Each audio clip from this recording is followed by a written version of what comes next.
akupholeke manje since uMiss Jackie thathe i-leave yakhe. Mfondini uyayazi bayibefonile umama isithi bana uyaxolisa udlula kumgogo. Ayini Lilitha noAzola senuhleba ngendaba zikaMisi. Le nto imalunga nami le nto lesonza uthetha ngayo. Go Antoni lo webeya nge-20 nje. Kuthiwa i-firstborn yakhe Mfondini i-supply ye-drugs. Imagine. It's true. It is my firstborn. And loo nto leyo 12C yandenzela ukuba ndimkelwe zingqondo. Andayazi noba kwenzeka ntoni na apha kum. Kodwa memuxolo yabona izinto abantwana abanifaka kuzo ningabazali. Umntana libale noba wamthwele 9 months yonke. So ndizoxolisa kuwe Lilitha. And I believe ukuthi kulungile ndixolise phambi kwenu 12C because bendimqhwabe phambi kwenu. And I want you to know ukuthi uMiss didn't mean that. Yes, Uma mnamisi mina uyohlala ungumzali. I know siyaxabana siyenze yonke into kodwa I really like you ma'am.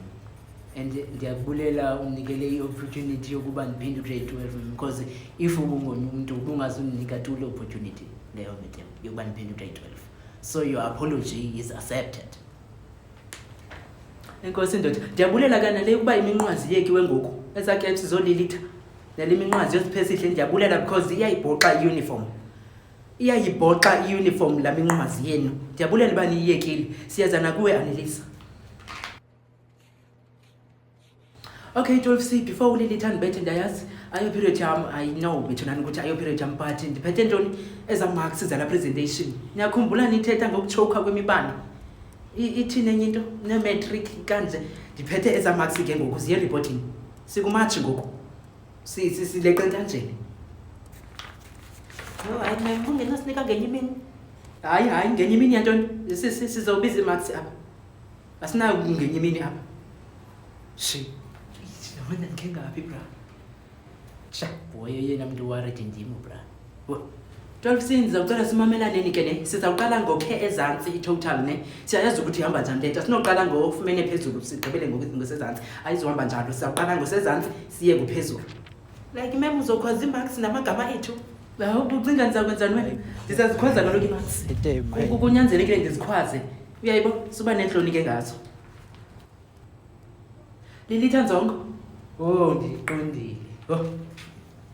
Iphela total yakho na 10 out of 20. In at least uzikhathele iyafu.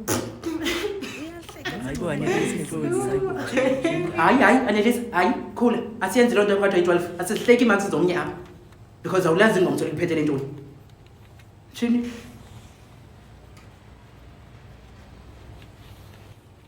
Annelisa Sibango 11 out of 20. Cho. Wena. Akusala ndigodlula ngo1 11 umkhulu kuno 10. Ayingene mahluko omkhulu ke lowo sisi. Sifana uqhayisela. Siphesihle Dlamini. Absent. Kanjani abe absent? U-absent njani? Ngathi yaqalisa ke ngokuba ingxaki lo mfana. Ubani ichomi yakhe izomthathela? Wayetheka kakhulu izichomi meme yena uzofunda apha and uright umntana abantu. Chomi zirongo. Uyaxoka Annelisa kuthenda uxoka. Ufuna beyichomi yenu ke ngokube clever so that nizokopa lula. Bethuna 12C. Njengoba ngisithi nje ichomi yakhe mayimthathele anizophinda ngibuyele nezimarks na i-office yami. Isapha mem. Ufumene ngabi yena uSiphesihle? Ba ufumene ngapho ungenaphi wena? Annelisa hayi man suthanda indaba. Azola alifeni. Sikoyika ndoda sikoyika. 14 out of 20. Ngikhobeleni izandla bethuna. Sebenzini. Ngiyakhumbula wayithetha ngejealous ngomonda. Ningabi naye kumonda nani. Ngikhobeleni izandla. 14 mem. Haya mem nginamaqhinga mem. You can do better next time Lilitha. This is not the end of the road. Mamelani bethuna. Mamelani 12C. Ndiyabakhumbula kabafana nabasisi badala bale class. Babesithi faka u0 medemesa slogan sabo. Jonga ke ndifakile u0 andihleki. Andizobe ngicengana nani. Yandiva zimarks zeni ezintathe 1. So nguwe kodwa le mna nasekhaya. Umzali wakho angabe ezoquqela eofisini yami apha esithi umntana nami kuthene ngapasanga andingena indawo. Akabuze kuba sithini slogan wena xa ufuna uzijongisa. Andithi ufuna uzijongisa eklasini wena. Ubona ba woyika into. Uzathi makufake noba yephi na imarks zifaka ke mina ke le request leyo. Nkosi. Why kuzoba ngu-Azoli Top? Why lo mfana ongasazi kakuhle isiXhosa izoba ngu-high kunami? Why you miss Jack ehlehlele emva kum?